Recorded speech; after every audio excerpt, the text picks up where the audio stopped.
March, potentially breaking the curse of late start Tuesdays or the curse of the daily breeze. Whatever it was broken. Meanwhile, on the volleyball court, South had hosted back-to-back-to-back CIF semifinals, all tough losses.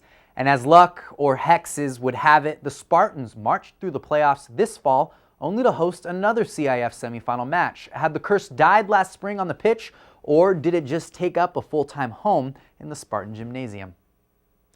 On Tuesday, November 18th, 2014, the South Spartans volleyball team accomplished something a decade in the making. It's 10 years of waiting to go back again. It's 4 years of losing in the semis here.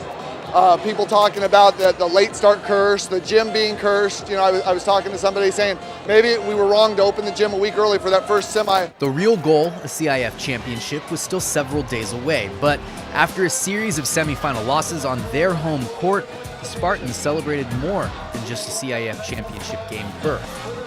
This is our fourth year in the semifinals. We lost every other year, and I mean, even before the game, we were all here early. We were all ready to go, and I mean, here we are. Oh, I don't even know what to say. We earned this whole season. We've been working up to this. This has been the goal all season long. So, you know, this year I felt it was different. There was no curse. We really fought for it out here. With the curse broken, the championship might as well have been in the bags. And you'd have thought that by watching the girls celebrate after beating Esperanza in 5 games. You know, the late start curse they didn't talk about at all. And really, I mean, there wasn't any curse talk at all this year. Somebody else on campus asked me about it, but no talk about it from the girls at all. There was just, we're going to win this match. In Game 1 against Esperanza, South surged to a 19-11 lead, only to be outscored 14-4 down the stretch. If the Spartans were, in fact, cursed, this was the proof. 3 years in a row that we've lost in the semis here, so it's 4 straight semifinal games. Who gets 4 straight home semifinal games? That's unheard of. But this night didn't play out like the semifinals on the same court the past 3 seasons.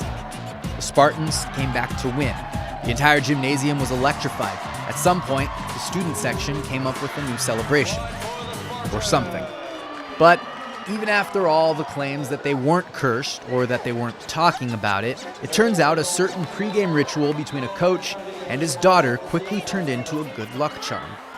At least, when the Spartans look back on this CIF championship in another 10 years, that's the way they'll tell the story of breaking another campus curse.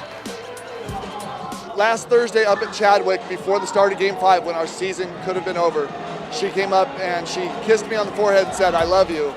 And I thought, oh no, that's the kiss of death.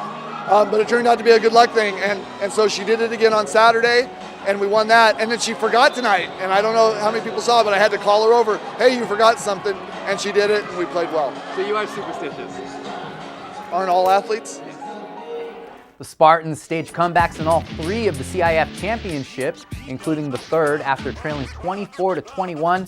Then they rally off 5 consecutive points to win the program's first CIF championship